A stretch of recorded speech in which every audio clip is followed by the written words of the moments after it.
Thank you everyone for coming today. I am Jian Bian. I am the representative of EEFIT young members, and EEFIT's full name is Earthquake Engineering Field Investigation Team, which undertakes field missions whenever major earthquakes happen. And recent missions include Turkey, Syria earthquake, and Morocco earthquake.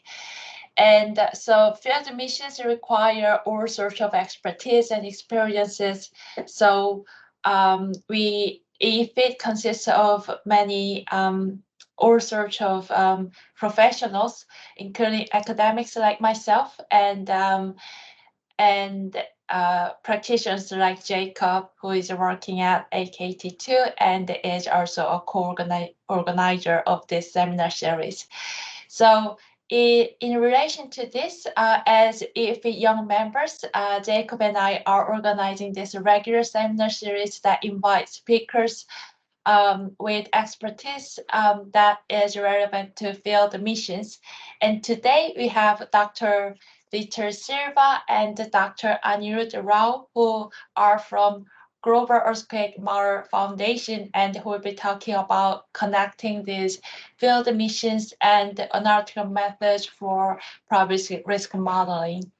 And today's seminar is even more special because we are jointly organizing this with second YMSC, and Evangelos is the representative of second YMSC.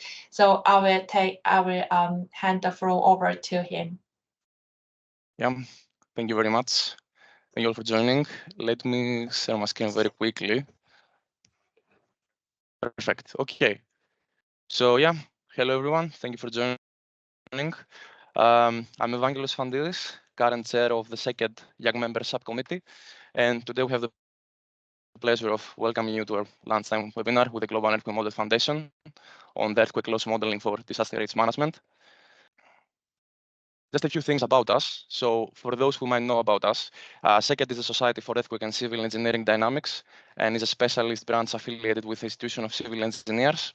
The aim of SECED is to foster collaboration among the civil engineering community and, like EEFIT, organize professional development events focused on earthquake engineering and structural dynamics. Particularly the Young Member Subcommittee is a vibrant, diverse group of young civil engineers from both academia and industry, and we work on exciting initiatives on behalf of SECED. On the left, you can see a picture of some of our current and past group members, where we assisted with the organization of the SECED 2023 conference that took place in Cambridge back in September. Just one final thing. Just wanted to say that one of our initiatives involves the very new podcast series that was launched last November with our very first episode with Mark Scorer from Saraid, and it covered the Saraid rescue mission in Turkey after the earthquake events that took place in February 2023. So if you want to find out more, you can access our podcast episode through our second website that you see here on the slide, but also through our YouTube channel. Also, please stay tuned because more episodes on various different topics will follow this year. And thank you very much. I will now hand it back to you to continue with the webinar. Thank you, Evangelos. The podcast one is really interesting. So yeah, there's a few housekeeping rules that I need to remind everyone of. That please turn off your mic so that we wouldn't disrupt the speaker's audio. But it's okay if you turn on your video. But if you think the internet becomes unstable, then please turn off the video so that we can make the stream smoother.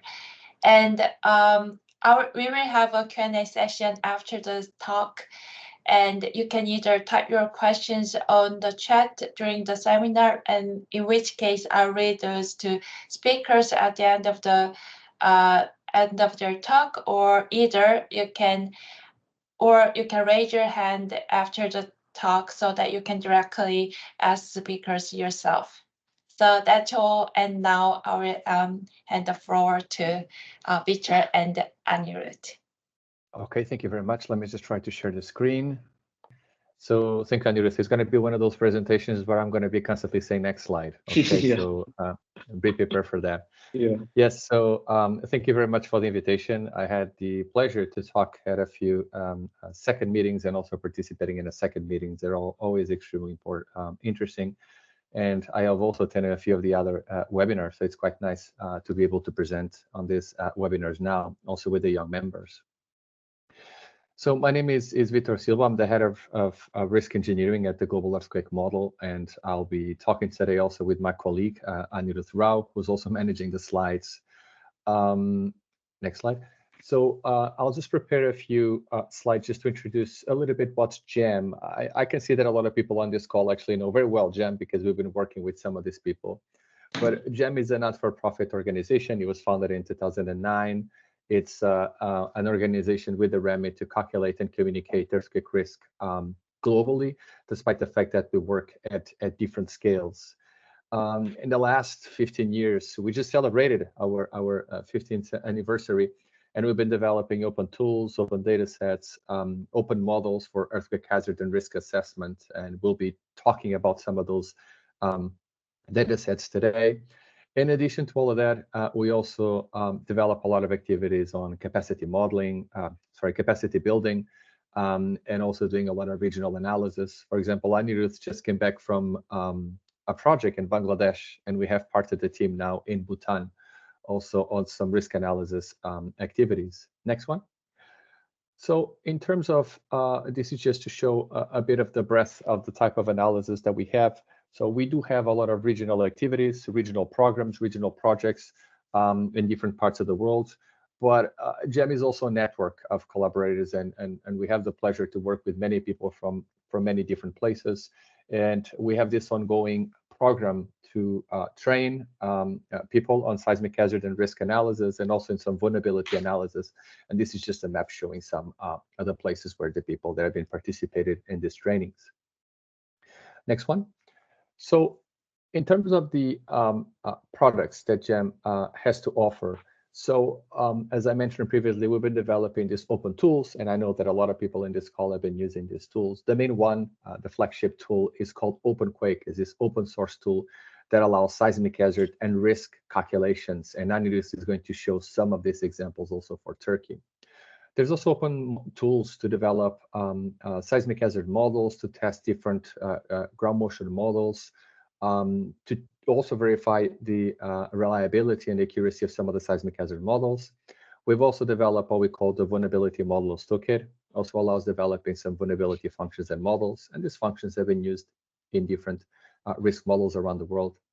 There are also a few databases. For example, there's a database of active faults. There's the database of vulnerability functions, of course. There's also a database, which I will mention towards the end of the presentation, about earthquake impact, and in different parts of the world. More than 100 events have been included there. Then there's also models. So we have a global exposure model, a global mosaic of seismic hazard models. And by combining these two components plus the vulnerability functions, we have also estimated global risk. There's earthquake scenarios for current and future conditions.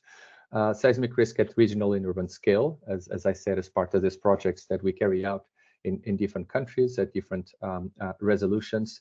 And finally, there's the training and educational material for capacity building. And this is a program that I think has been quite successful, with many people from different parts of the world participating. Today, because we'll be talking about some things which are a little bit different, we thought it would be important just to list some of the main topics. So the idea is to present available exposure and vulnerability models that can be useful to prepare field missions. And a lot of the material we have included in this presentation has been based on the requests, on emails, on messages from colleagues, from friends, from partners. Every time that an earthquake happens, they will receive some of these requests.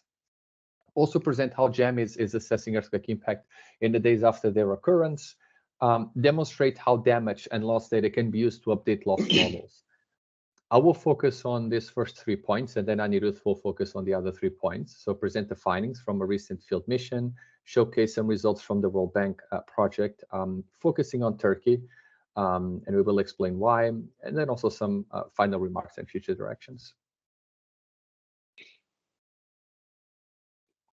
So to start, I just wanted to mention that GEM has a global mosaic of seismic hazard models. It's comprised by 30 models, and this is just a distribution from my colleague Marco Pagani, who leads the activities on the seismic hazard modeling within GEM. This global model is constantly being updated as there's new ground motion models are released, or there's new national models or new programs to calculate seismic hazard at the global scale.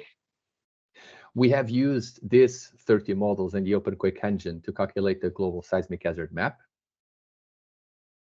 And the reason I'm including this here is because I think this map, for example, highlights right away places in different parts of the world where protocols for field missions should be in place. I actually spoke with a few colleagues from different countries where destructive events happen and nothing was in place. So they were basically in panic mode, trying to put together some protocols, taking ideas from the United States, from Italy, and doing things a bit in a rush, which obviously complicated things at the end when the data needed to be managed.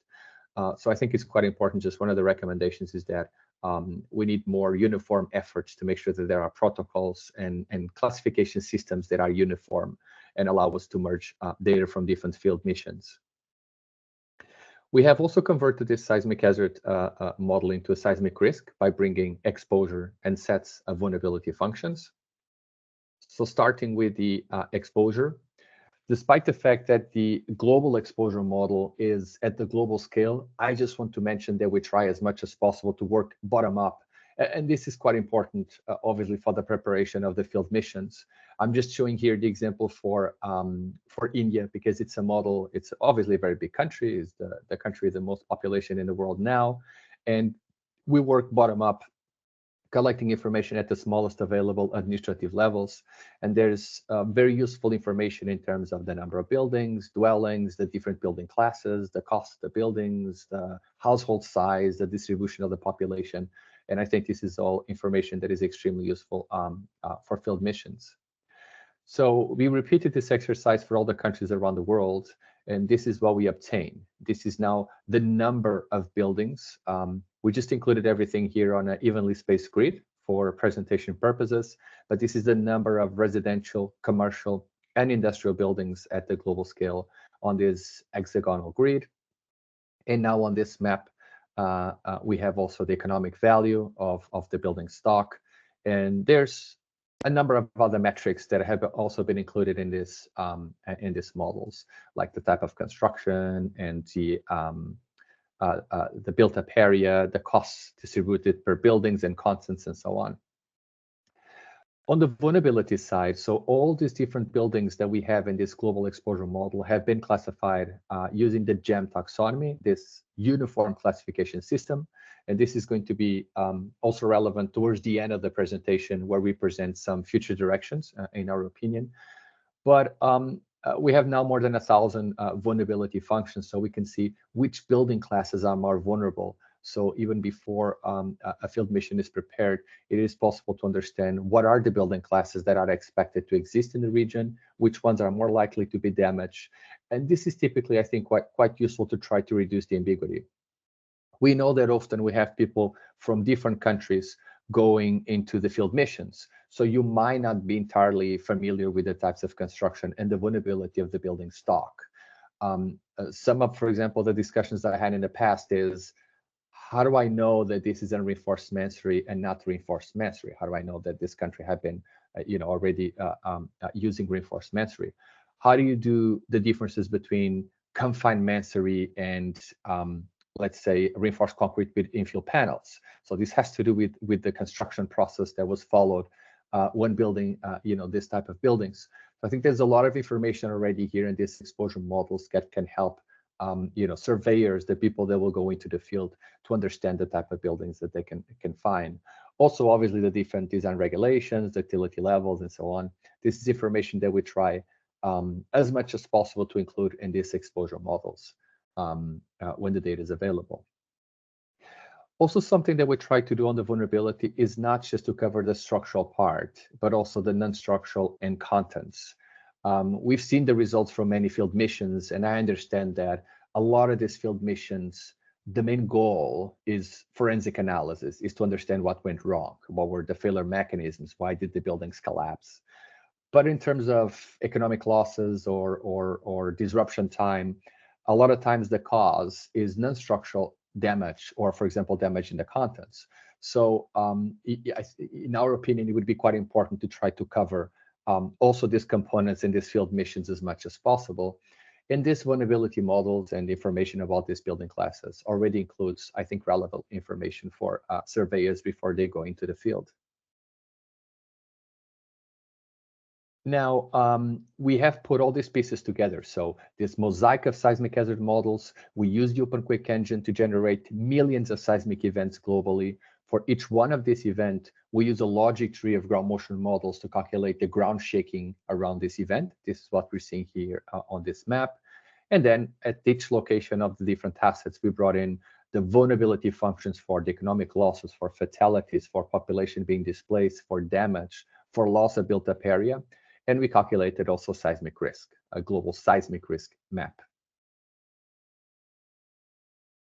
This is what we see here, is the average annual number of buildings that are expected to be destroyed, again, on an evenly spaced grid for presentation purposes. And this, again, highlights, for example, regions within a country, within a continent, within a particular area where this protocol should be already in place. And they also highlight the building classes that are most likely to be damaged. So if we go to the next slide, we can see that we have here some country profiles. So for each country, we have this one-page summary of relevant information for earthquake hazard and risk. So a seismic hazard map, the exposed value, average annual losses, average annual loss ratios. But we can see that there's also some plots here. One of them is these building classes, which includes the distribution of the different types of construction in a given country, either in terms of the number of buildings or in terms of the number of, in terms of the replacement cost. All this information is publicly available. For example, all these country profiles are on GitHub.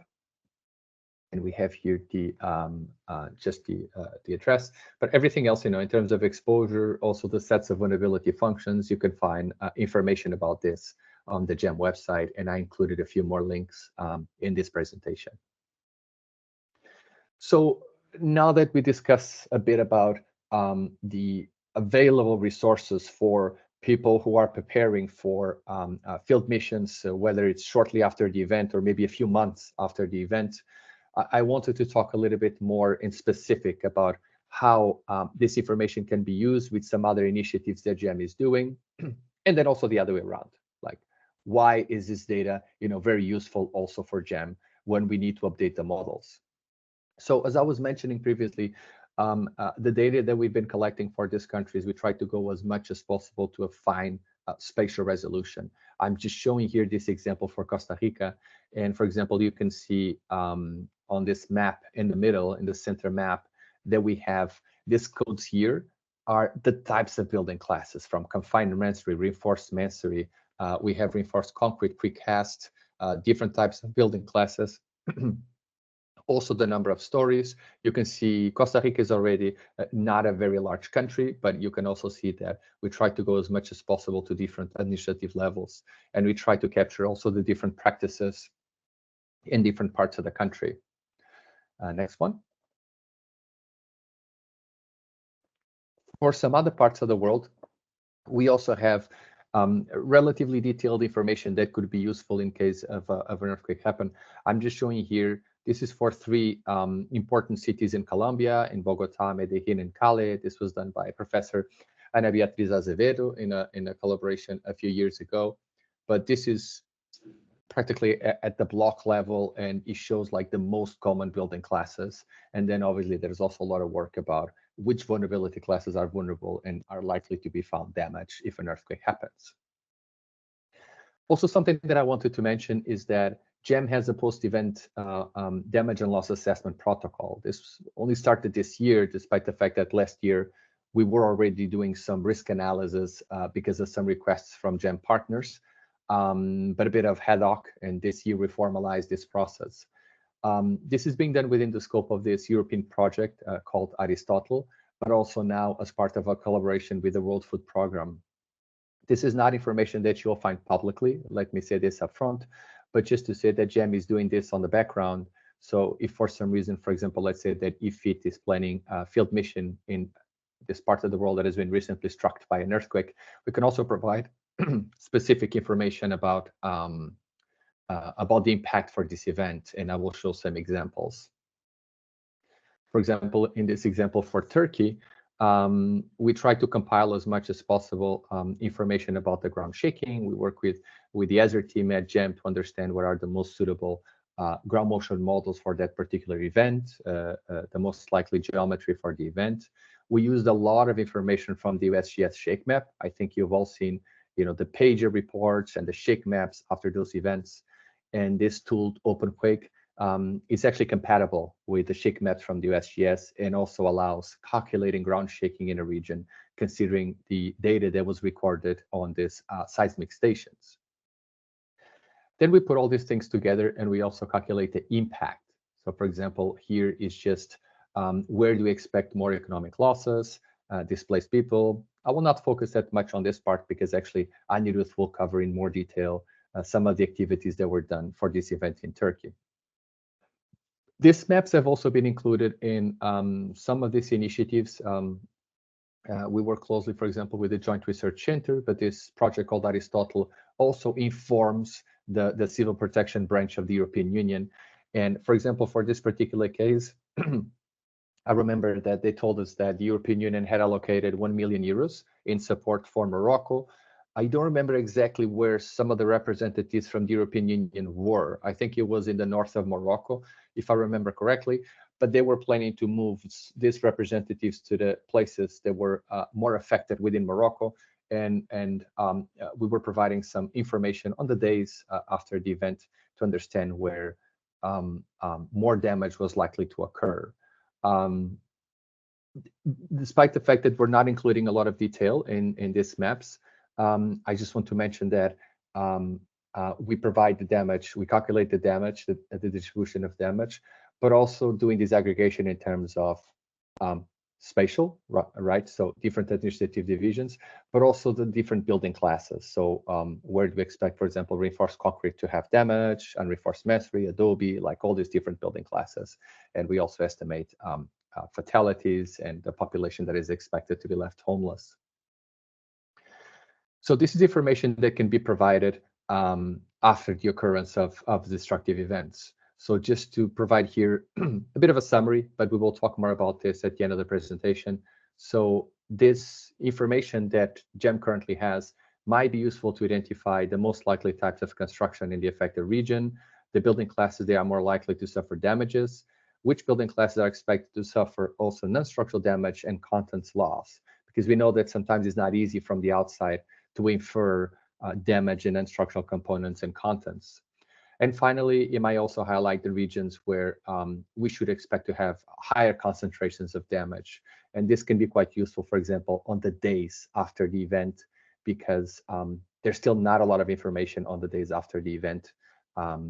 So this type of models, I think, are quite useful on the first days before we actually have the ground truth. Now, just to talk the other way around, what about how have we been trying to use this field data to now improve these probabilistic models? The models are far from perfect. And if the models were perfect, then in these plots that you see here, we would be predicting exactly the number of destroyed buildings and exactly the economic losses that were observed. Okay, on the bottom axis, we have the observed number of destroyed buildings or the losses. These plots are a little bit old, so they were done in 2018. And then on the y-axis is basically what was predicted by some of these models. You might think that, oh, the correlation seems to be okay. Yes, but this is in log-log scale, and everything looks better in log-log scale. Okay, but we can see that for some of these events, we were missing the losses, either overestimating or underestimating by 1 order of magnitude. So clearly, there is the need to improve the ground shaking estimation, the vulnerability, and also the exposure modeling. So the way that we've been doing this is we look at these past events, some of them historical, some of them recent. and we basically try to replicate what were those losses. So we grab our exposure model, the sets of fragility and vulnerability functions. We try to understand how much, what was the ground shaking in a region, and we estimate damage maps, damage statistics, loss maps, loss statistics. So we calculate all these variables. So we can see that basically we have these three components that in theory can be calibrated with information that might be collected on the field.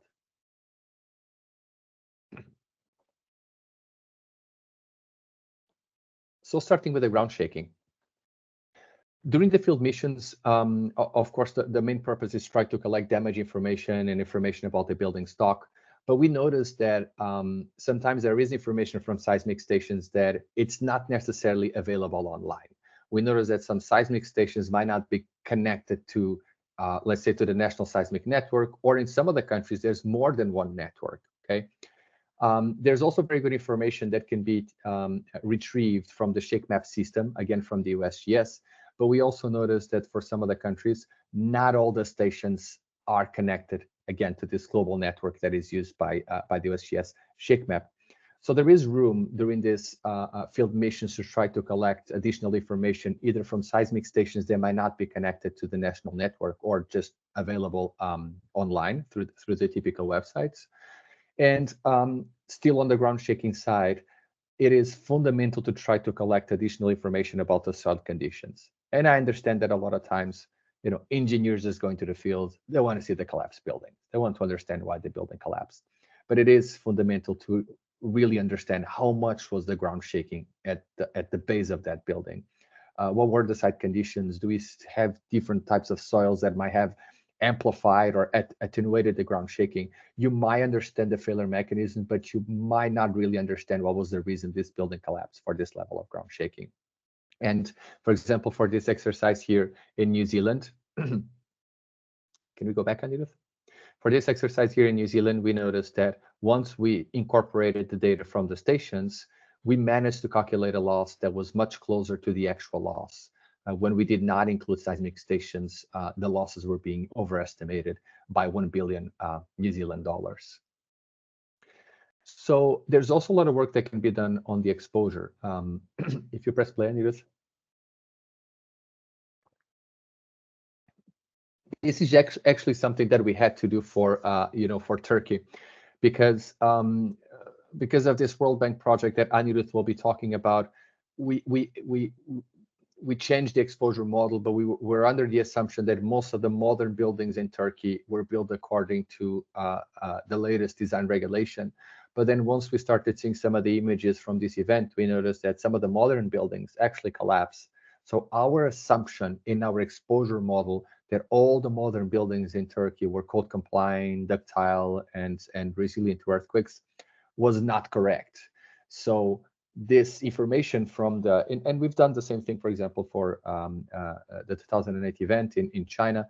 So information that is collected on the fields about the different types of building classes is also extremely useful for us to revise the mapping schemes, revise our assumptions on the exposure model. And sometimes the trend is to include more vulnerable building classes. But it could also be the other way around, to understand that some of the buildings are actually better than anticipated. So again, the data from the field missions is useful for us to update the exposure model.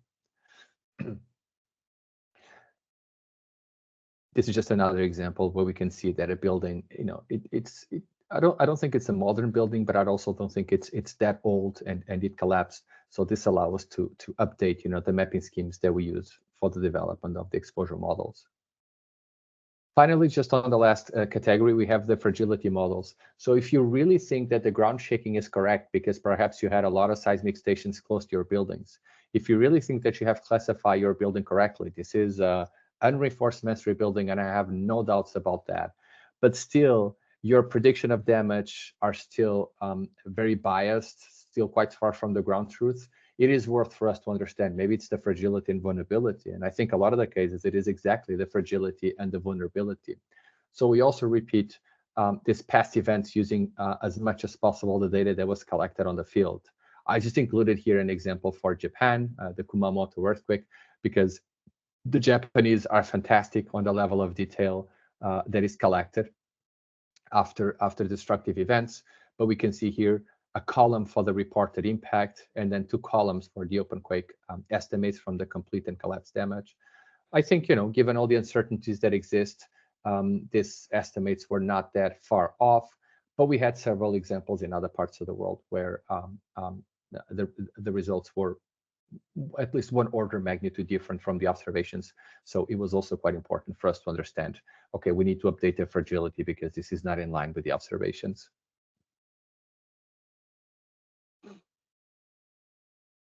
Next one, Anirudh. Yeah. So I think this is my last slide. Just to say that we've been trying also to make sure that we create this uniform database for impact data for model validation. And this is something that Anirudh will also talk on his last slide. But there are a few databases that compile very good information, maybe again for forensic analysis to understand the causes of failure of some of the buildings. But there are less resources for model validation, where I can have the number of buildings in the region, all the buildings that were damaged, all the buildings that were not damaged, with good information also about the ground shaking, about the data that was recorded on the seismic stations. And GEM has been trying to create this database. It has more than 100 events now, and this is something that we want to continue updating in the future. But I also invite you to check this resource and provide data if you have that. Okay. So now Anirudh is going to continue the presentation, also showing for this particular case of Turkey, how we have incorporated this data in the different phases. You are on mute, Anirudh.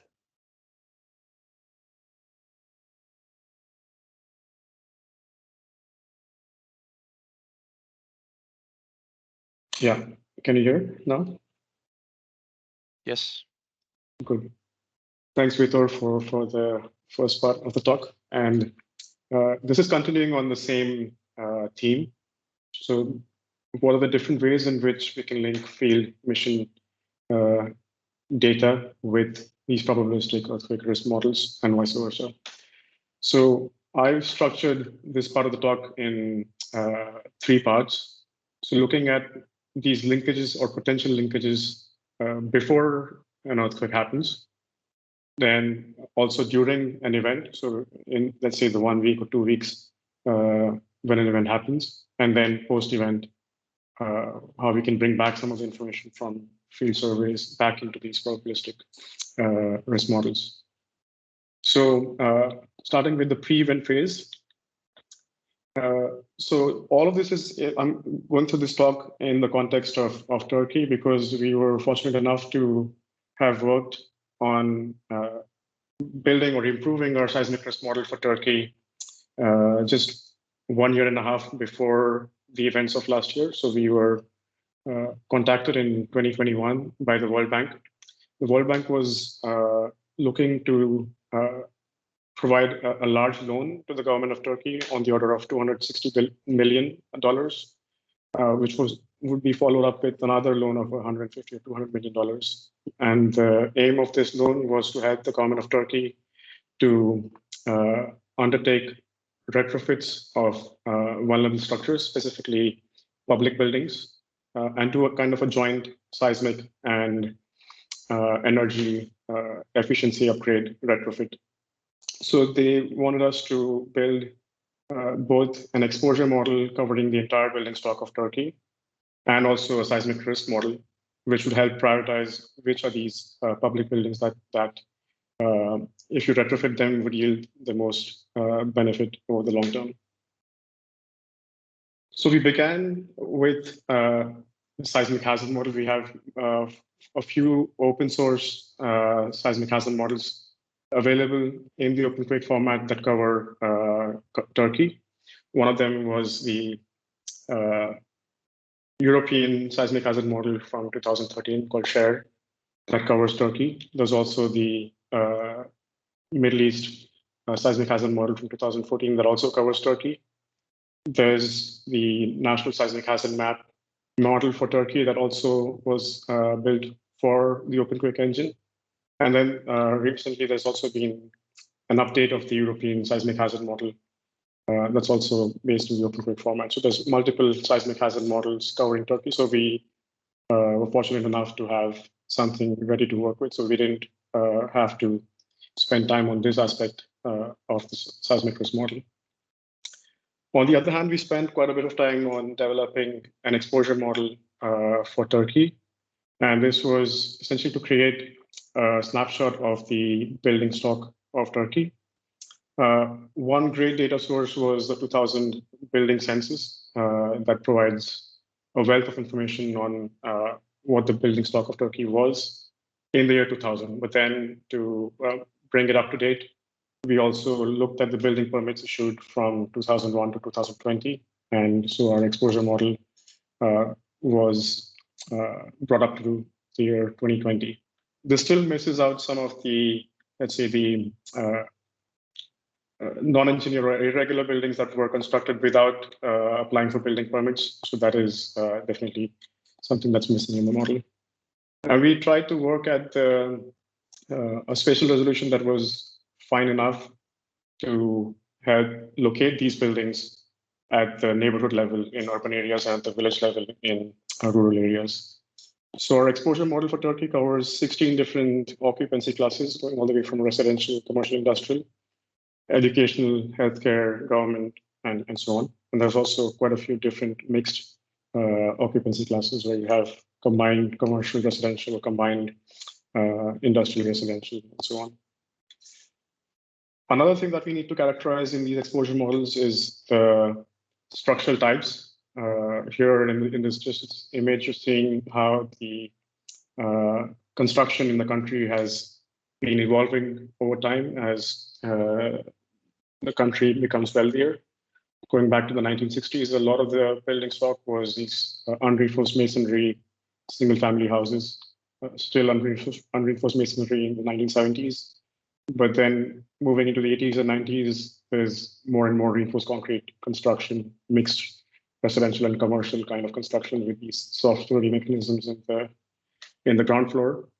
So we're trying hard to capture all of these different attributes: the construction age, the structural type, number of stories, and so on in our exposure model. These are just different snapshots of the distribution of the building stock by structural type, occupancy class, construction era. This is at the national level. But of course, we know that these statistics can change and vary quite a lot geographically within the country. And so we're also, then the next step was to look at this breakdown of the building types by province.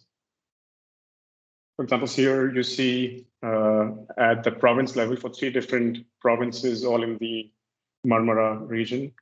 We're just looking at 2 structural types: reinforced concrete frame structures and masonry bearing wall kind of construction. For Istanbul, which is highly urban, what we see is like the unreinforced masonry construction peaked in the 1970s, and then since then, almost all of the construction has been reinforced concrete. Whereas in less urban provinces like Tekirdağ, the masonry construction continued to peak up to the 1980s, and then we start seeing the decline of masonry and the rise of reinforced concrete.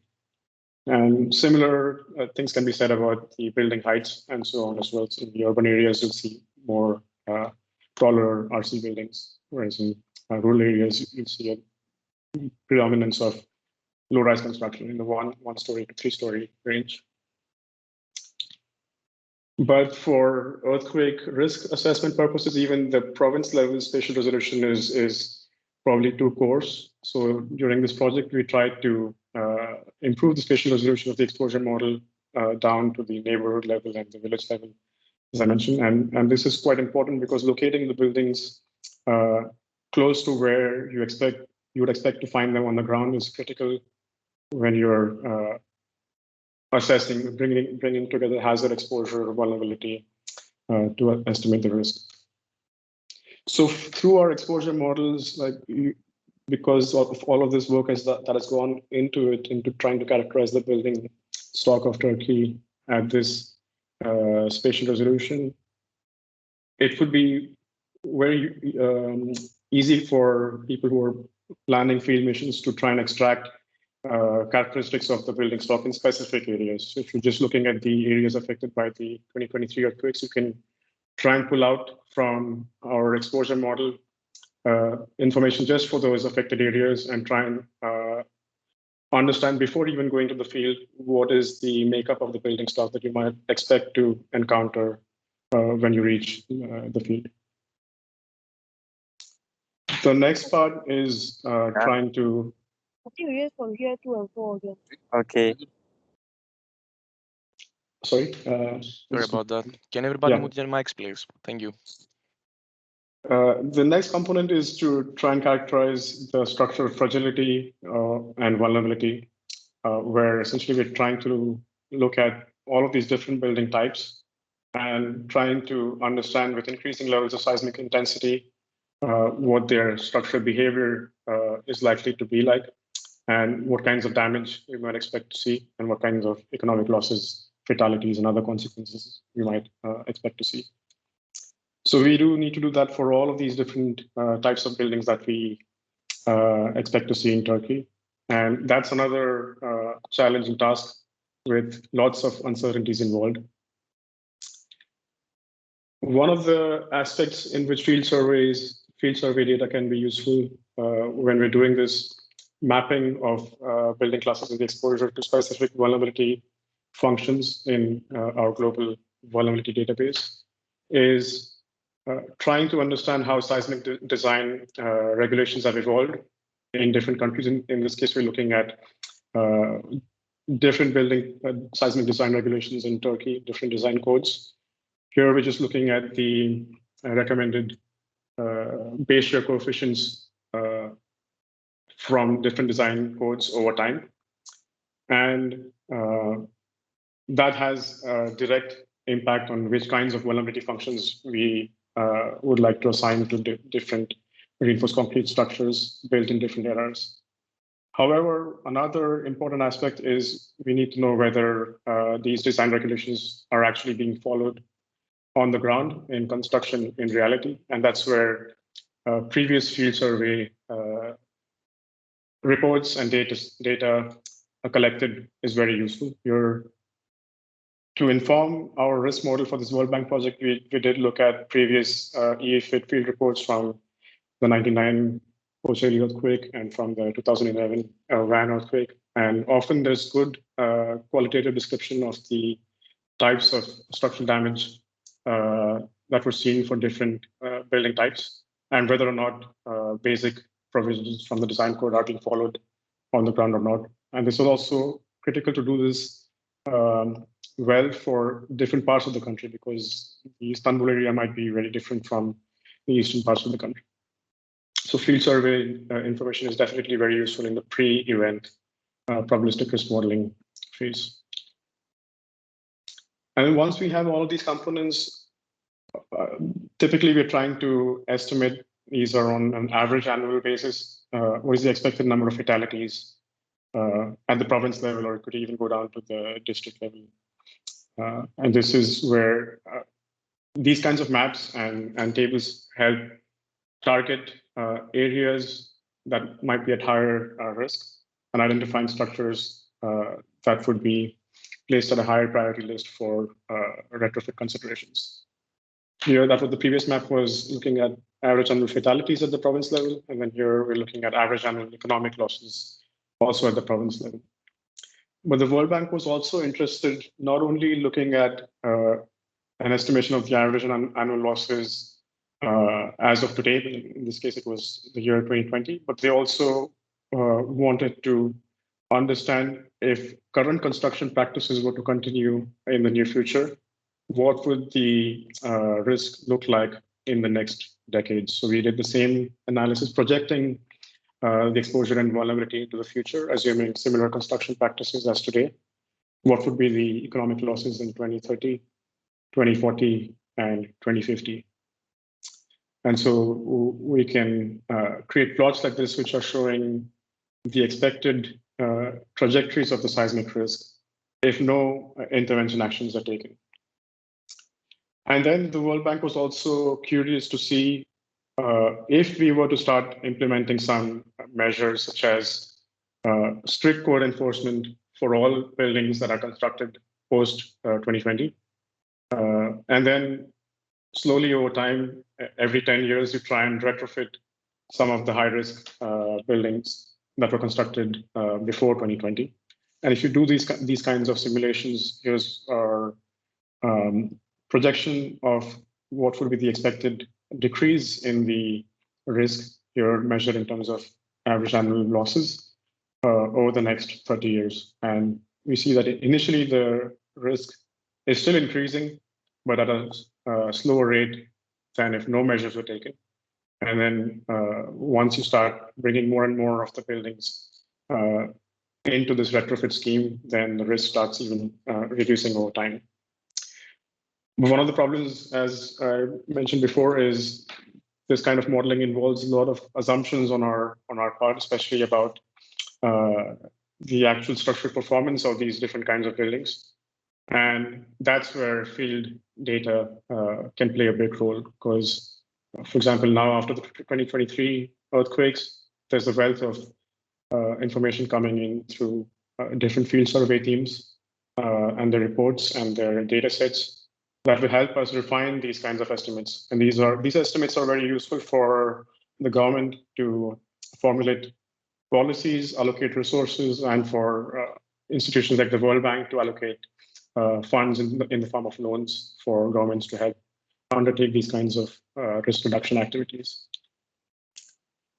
Now, that was pre-event, the potential linkages between field data and risk modeling. But now I'm going to talk a bit about the activities that we undertook in the days and weeks after the tragic events of February 2023.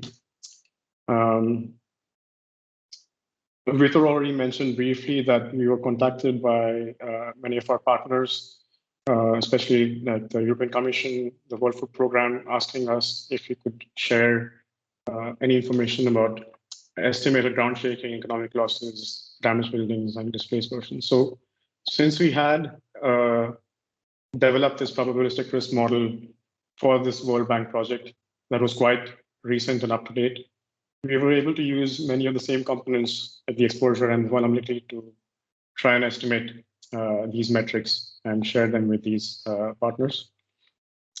One of the important things to note is when an event happens, initially there's almost no information, and then within a few minutes you might receive information about the magnitude and maybe the hypocenter depth, latitude and longitude of the event, but not more. And so your initial estimates are often based on very, very simple parameters of the earthquake. But then in the next few hours, or maybe even in the next few days, more information starts coming in. You might be able to access a more refined prediction of the geometry of the rupture itself, and unfold rupture models become available, and these help refine your estimates of ground shaking. Similarly, in this case, the Disaster Management Authority of Turkey, EEFIT, has several seismic stations located throughout the country, on the order of 300 stations, that recorded the ground shaking from these events. And that data was also became available. Here we're showing a map of these stations and the seismic intensity that they recorded. The map is from the USGS shake map system, where the data is coming from EEFIT. And these recorded shaking intensity estimates help us condition our ground motion estimates for the affected region. So they help us condition the ground shaking estimates in the places where there are no stations. And these help reduce the amount of uncertainty that we have in our model estimates of damage and losses. Similarly, something that we have not been doing so far, but that has the potential to become another valuable addition to this tool chain, is if early reports of damage start coming in, depending on location, building type. And if these are conducted by reputed institutions and these become available in the few hours after the event, then these early reports of damage could also be helpful for conditioning the fragility and vulnerability models that we are using in this analysis, because even those have large amounts of uncertainty, and any information that comes in from the field can help us reduce the uncertainty in that component of the model, and again, improve our estimates of damage, losses, and fatalities. Now that's pre-event and during the event. Now looking at the third phase, which is maybe after the event, here I'm going to just show a few slides on a field survey that we undertook. This was 4 months after the event, so around in June 2023. This was a team put together by Kishore Jaiswal from the USGS with some funding that was generously provided by USAID, the Bureau of Humanitarian Affairs. And we had a team comprising faculty and a few graduate students from Koiri in Istanbul, the Middle Eastern Technical University in Ankara, and Hacettepe also in Ankara. And from GEM, it was 2 people who joined this field survey team. Now, contrary to most field surveys, as Vitor mentioned, I think typically the primary motivation for field surveys is forensic analysis to understand what went wrong, what was not done right in terms of either structural design or not following basic ductile detailing measures and so on, so that lessons could be learned and transferred to the structural engineering and construction community to help prevent future events of the same magnitude of consequences. But here, our mission had a slightly different objective, which is more related to the risk modeling that we're doing. So try and understand what are the big gaps in our understanding of the built environment, of the vulnerability, and what can we learn from what's happened on the field to improve our risk models. Some key considerations that we were entering the country quite a few months after the earthquake, so most of the collapsed and severely damaged buildings had already been removed. And so we were mostly surveying buildings that had moderate or damage or lower. And we wanted to avoid repeating work that was done by previous field survey teams, especially teams like EEFIT that do an excellent job of field survey. And one of our main goals was to focus mostly on buildings that were located in the immediate surroundings of the seismic station. So we have a good control on what was the observed level of ground shaking. So at least one of the 2 variables in the seismic fragility functions is controlled. And then we are trying to just record the different levels of damage for different building types around these stations. So we did manage to cover a large portion of the areas affected by the 2 main earthquakes in February 2023. And as I mentioned, most of our stops were around the towns where FAD had existing field survey stations, seismic stations. So I won't go through like the details of the damage observations that we were recording, but we had created a field survey app that was able to capture the major building attributes for the buildings that we were surveying: number of stories, construction type, and like the expected year of construction, which would have been a guess because we did not know the exact ranges, and also then doing an assessment of the structural and non-structural damage, trying to characterize them into 5 damage grades, going from no damage all the way to complete damage or collapse.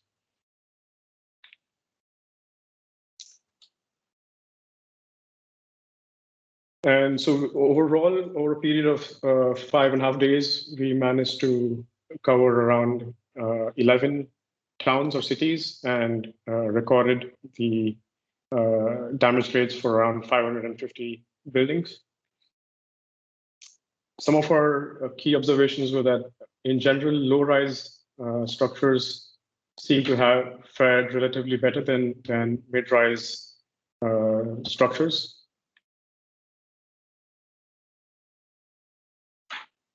And then here's the part where, again, we're trying to link this data recorded in the field back to our risk models.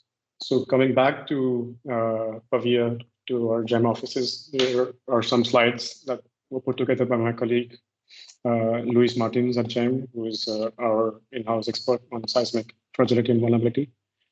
And here we're just starting to compare our existing seismic vulnerability models for these different building classes. Here we're looking at low-rise reinforced concrete movement frame structures with masonry infill that were pre-2000. And we're looking at our damage data collected in the field and trying to compare that with our existing functions. And here on the right, we have mid-rise reinforced concrete masonry infill structures, also pre-2000. And we're just trying to see if our existing models are able to capture the damage that we're actually observing on the field. And the next step would be to obviously update our functions if you're seeing big deviations in the prediction power.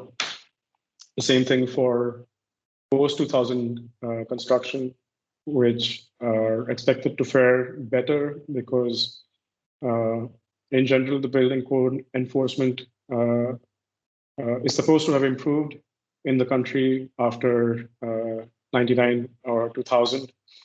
And again, we're trying to compare our existing functions for these building types with the data that we observed from the field. And as you'll notice, there are big variations, or there's a large amount of uncertainty in the data that we're collecting in the field, because we're seeing ranges here because that's how we estimated the level of damage. So we had ranges going from 0 to 5%, damage 5 to 15%, 15 to 30%, 30 to 60%, or 60 to 100%, where the percentages refer to the expected loss ratio based on our assessment of the overall damage to the structural components and to the non-structural components.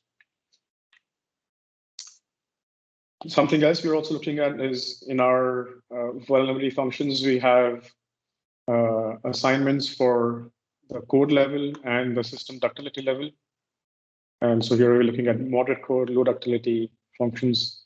Here we're looking at moderate code, moderate ductility functions, and trying to see which ones compare better with what we're seeing on the field. So this is post-event how we are trying to use data collected on the field to improve our vulnerability models and risk models, which will again feed back into, let's say, the pre-event models before the next event. So some of our final observations and some suggestions for future directions on this topic of trying to link field damage data with risk models is that in one way, the existing exposure, vulnerability, and seismic risk models that GEM and others are developing can help inform the planning of field missions, because you can extract information from the exposure for the affected areas to highlight the predominant building classes, as well as try and understand the locations where damage is likely to be concentrated. If you're planning the field mission much later than the event, then you might actually have some observed damage as well, and this might become irrelevant. But if you're still in the first few days or weeks after the event, these models can help you extract this kind of information. On the other hand, in the other direction, damage data that has been collected in field missions are really vital for the work that we do. They help in validating earthquake risk models, and they also help us to update our exposure models and calibrate existing vulnerability functions, filling in places where we lack knowledge and new information gets exposed after earthquakes. One observation is that unfortunately, there's still no global consensus on uniform protocols for damage data collection. Often different countries are doing this in very different ways, and it becomes difficult to use data across different countries to update models. And therefore, additional efforts are necessary to help classify structural and non-structural damage in a uniform manner. And this data should ideally become available in a format that enables risk model validation. So I think that was my last slide. And this is just a slide to thank all of the different public and private sponsors and partners of GEM that help make this kind of work possible. And thanks a lot for your time and attention. And both Vitor and I would be happy to take questions and open it up for discussions.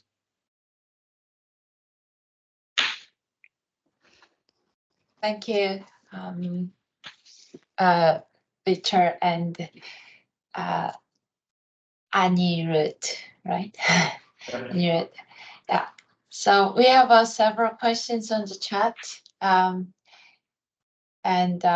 So the first question is from Catherine, and this is also what I was wondering about. That do you have any recommendation for EEFIT, if how we can collect data in a consistent manner and then incorporate them into GEM's database?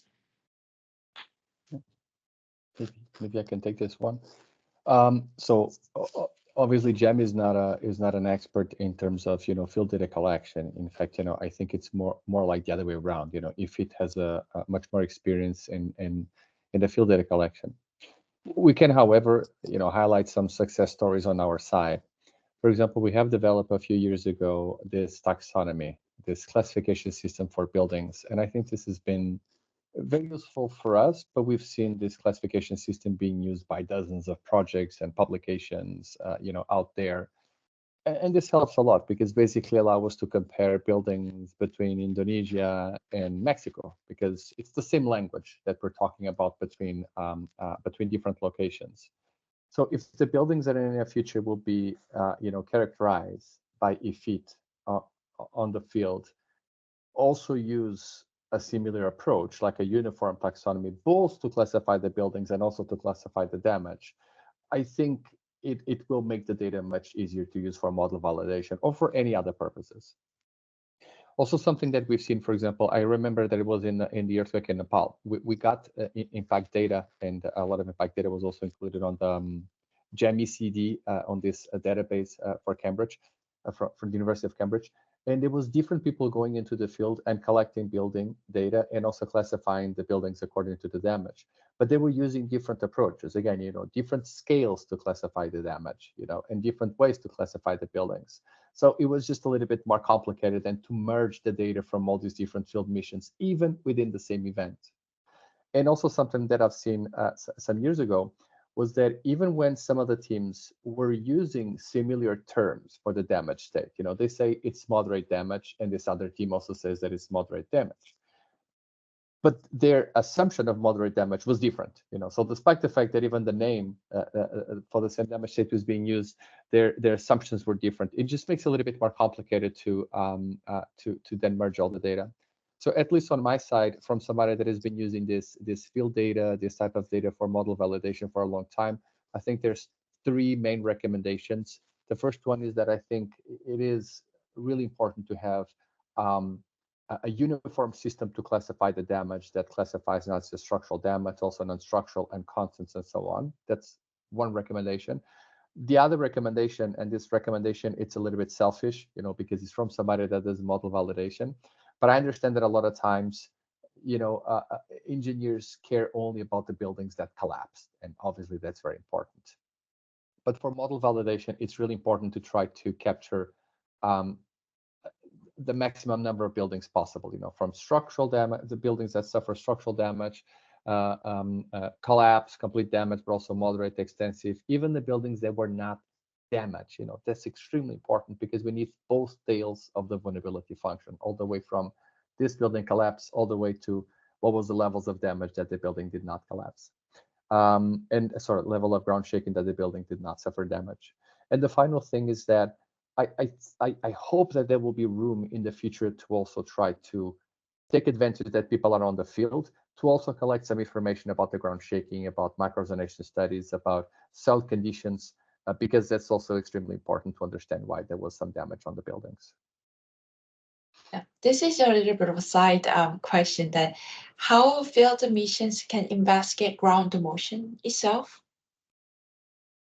Yeah, so I think there's been some very interesting studies about there. Yeah, I think maybe I know that some of you were at the European conference, and there was this presentation by Professor Dimitri von Vatsikas, and it was showing how some precarious rocks or tombs in cemeteries can be used to try to understand how much was the ground shaking in the region. And I talked with Dimitris about that also for building damage. If we have a good confidence on the fragility of some of the buildings, and we've seen that sometimes the buildings did not collapse and others collapse, then we can calculate backwards what would be the ground shaking that would be necessary to cause a certain amount of damage on these buildings.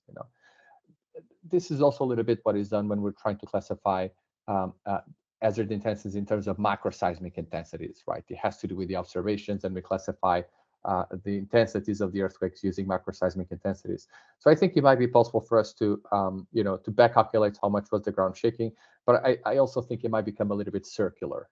If you estimate the ground shaking using the damage, then how do you know that the damage was not miscalculated?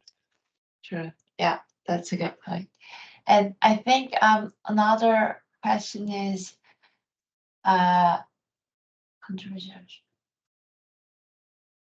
So it is from Aaron asking about if GEM Foundation suggests control measures after the assessment of the infrastructures to the client or stakeholders. Countermeasures. It's not very. I think what they might mean is like retrofit interventions. Sorry to butt in. Sure, no problem. Thank you.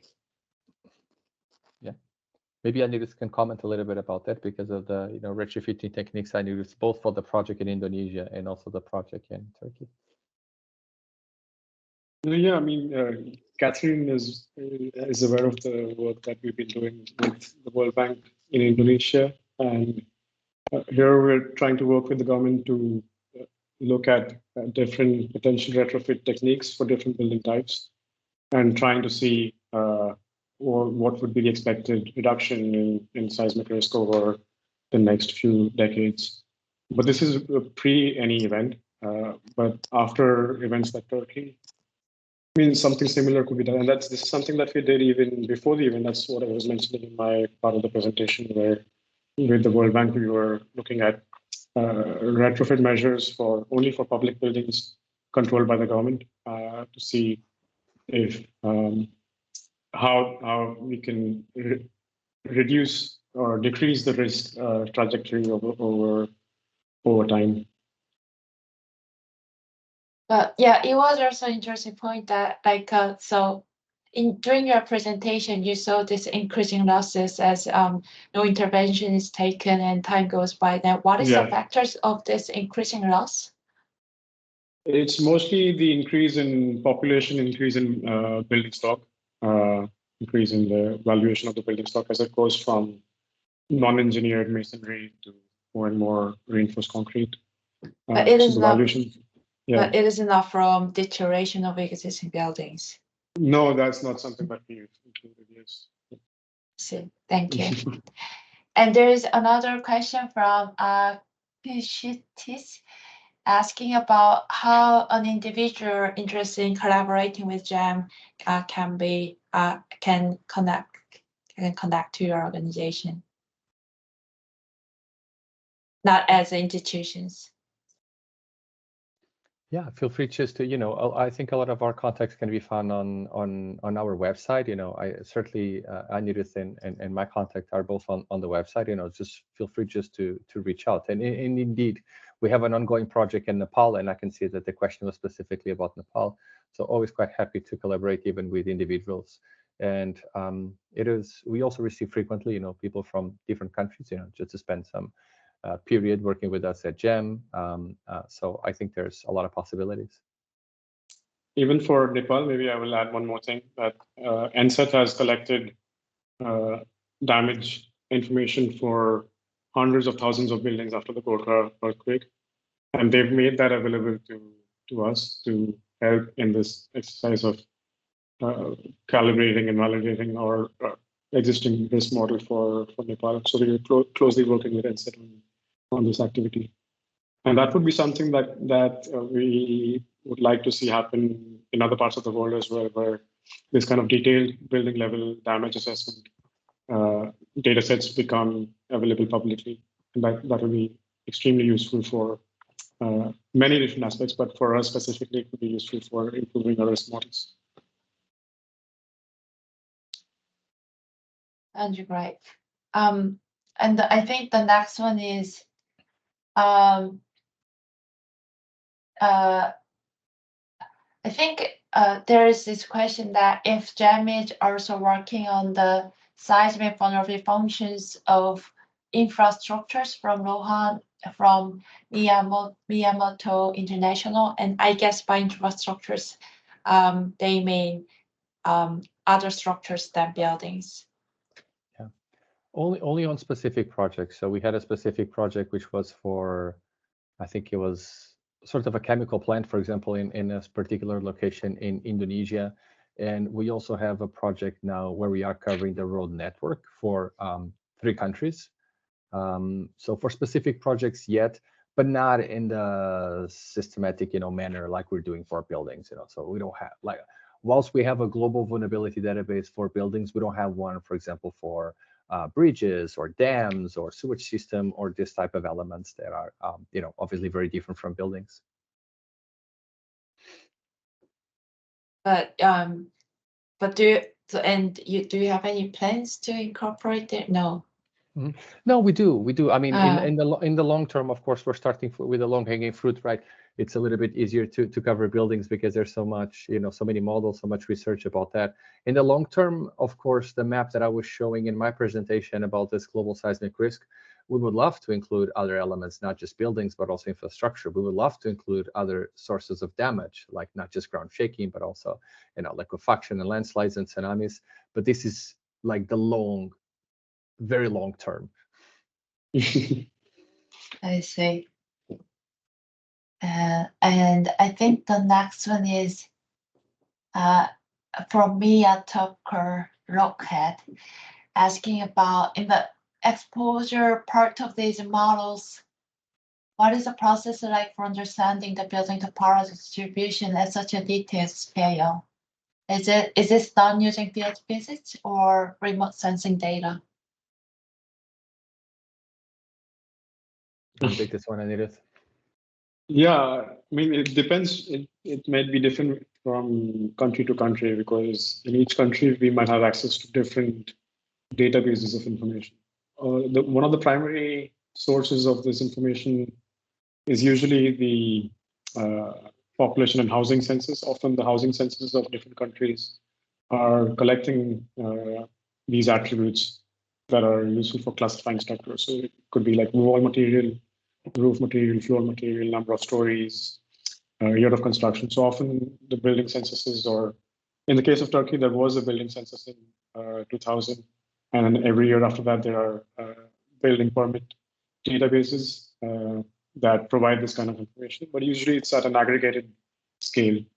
And so if you want to improve the spatial resolution, then you need to bring in secondary data sets. So for building heights, there are global data sets like this global settlement footprint that provides well-calibrated estimates of building heights at a reasonably fine resolution. Then also at the At the neighborhood level, often we're looking at Google Street View images and so on to see how the construction patterns are changing from one part of the country to the other. So these are different ways in which we try and bring the different kinds of information into the exposure model.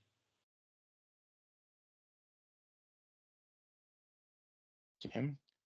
Thank you very much. I think there are also too many people saying that they really enjoy your presentation, as we did. Thank you. Thank you. So there are a couple of more questions in the chat. So there is one from Kostas Georgopoulos of the Kahramanmaras earthquake in 2023. Says most of the damages were the same with the ones recorded by EEFIT for the Kocaeli earthquake in 1999. The causes are the same too. For example, no compliance with the code, poor quality of materials, no seismic detailing of reinforcement, etc. How to take this into account in a vulnerability model? I understand this might not be very straightforward. Yeah, but it's a fantastic question, right? Yeah. It's a 1 million euros question. So I think there's at least two stages where this type of information needs to be incorporated in these risk models. The first stage is on the exposure, as we were explaining previously. So just the fact that a building was built recently, we don't automatically say, oh, this is going to be code compliant and it's in a high seismic zonation, so automatically this is going to have a high ductility. No, we also use a factor that we typically call the enforcement level, right? There's design regulations in some of the countries where we completely ignore when we're building the exposure model because we know the design regulations are going to be neglected. So now the question is between a 0% enforcement and 100% enforcement, where do we stop, right? And this is where I think this type of missions can help us to understand what was the fraction of buildings that appeared to be modern, but we see that they were not code compliant. But so the first stage is when we build these mapping schemes that we convert the raw data that Anirudh was mentioning from the housing census into this exposure model that is used in risk analysis. We need to do assumptions. What is the fraction of buildings that we put into the no compliance with code, poor quality of materials, and so on? So we distribute the buildings in these building classes. The second stage is, of course, okay, now I need vulnerability functions for all these different building classes, including the stuff that is not code compliant. And what we typically do is to try to define, capacity models that represent this type of construction. Okay, so what is the expected yielding drift, the ultimate drift, the maximum base shear capacity? Do we see that the infill panels actually contributed to the response of the building? And this is again a lot of information that we see from the observations. The lack of detailing because of the shear that we have in the columns and beams. It's stuff that we use in order to try to update this capacity models, and it's quite complicated, as you said. It's not a straightforward answer because I think it also varies with the different types of building classes that we have, but we try to incorporate in these two stages. Okay, thank you very much. I think there is also a comment on this question that you just answered. It says, there are also ground shaking records that are way out of the global earthquake model and hazard calculations, and also the codes have foreseen. This first has to be corrected, and then we can validate the question further. Yeah, I think the GMM, it's actually the ground motion model, right? Because we've seen that there's been extremely, and Anirudh was showing in his presentations, places with close to 2G in different parts of Turkey, which was higher than the design regulations. And I know that some people said, well, some buildings did collapse, it's true, but the level of ground shaking that was experienced in Turkey was also above the ground shaking that was used for design. I think that's valid, and then one could say that, well, maybe the seismic hazard should be higher for these regions, or it could simply mean that the return period that corresponds to this ground shaking was extremely rare. It was not the return period that was used for the design of the buildings. So, but this is a very good question because I think as this person whose name is Yensim is saying, did the buildings collapse because we simply exceeded the level of ground shaking, or did the buildings collapse because of the poor detailing and so on? I think this is probably something that is going to have to be addressed mostly by the earthquake engineers in Turkey that understand much more about the local seismic hazard and construction practices. but it's a very good question. Okay, thank you very much. There is another one on the chat. Is there a unified, freely accessible database that showcases the damaged states of individual buildings observed during field missions in Turkey following the 2023 earthquake events? If not, where can one find detailed analysis and observations of the damages caused by these earthquakes? Maybe I can take it. So I don't think there's an officially released database of the building damage that survey that was carried out by AFAD, at least. In the early days, there was like a version of this preliminary damage assessment at the building level that became available, but it was never released officially. So I'm not sure that has ever been officially released. So maybe if there are some people from Turkey in the call, maybe they might have more information on this. Yeah, thank you very much. I don't see I any. think, yeah. Yeah. Can I ask just one last question as an EEFIT member? So, like these days, these remote data are really advanced that like you can easily see what buildings have been collapsed and what have been not. But then, do you find any kind of a very original usefulness of field data compared to this remote data? You go first, Anirudh, and then Yeah. I will also say my 2 cents. Yeah, so from remote sensing data, maybe you can, there were some assessments that we saw for Turkey, some based on optical satellite images, but the problem in this earthquake specifically was there was a lot of cloud cover over the affected areas. There was snow falling that made it very difficult to capture damage accurately through optical satellite images. But there were also attempts made to try and understand damage through SAR, radar, satellite images. But this is often not possible to do at the building level, and it's still not at a stage where you can get building level accuracy in the estimates. And often different kinds of noise also reduces the accuracy of these estimates. Yeah. But yeah, we're seeing the trend in these remote methods tending towards more accuracy over time. Maybe just very quickly, just on this part, because Anirudh and I actually also work with the World Bank on trying to use remote sensing, and we were very excited about doing this because we also had some meetings with this particular department of NASA, and they were at Caltech, and they were issuing all these damage proxy maps. And I saw the damage proxy maps, and they look very promising, you know, for the 2016 Central Italy earthquake, if I'm not mistaken. We then tried to use this in a few other events, including Nepal, including Croatia. I think it was also Mexico, and the results were mixed. I mean, if you have a lot of information prior to the event, like the location of the buildings and the type of construction of the buildings, then you can cross this with satellite data, and the results, I think, are quite acceptable. But if it's basically just damage proxy maps after the event, and you don't have a lot of information prior to the event about the location of the buildings and the type of construction, I don't think the results are very good. And I remember when we did this analysis for Croatia, I was, you know, a bit frustrated because I thought this was going to be, you know, game changing. And then I went to Croatia, and I went to some of these buildings that they were tagged, I think red alert, if I'm not mistaken, sorry, red tag or maybe yellow tag. But in our assumptions, you know, the damage proxy maps were not giving us any changes.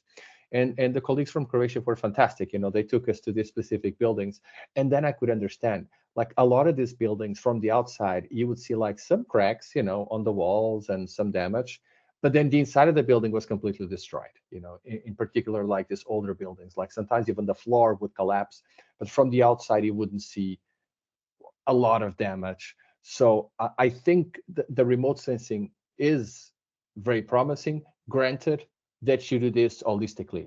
So considering other data sets, like for example, OpenStreetMap, you know, the shake maps from the USGS, you know, a few other data sets that can provide some additional information. Because we noticed that in Croatia, a lot of times we had like damage proxy maps above one, like, sorry, close to one, a factor close to one.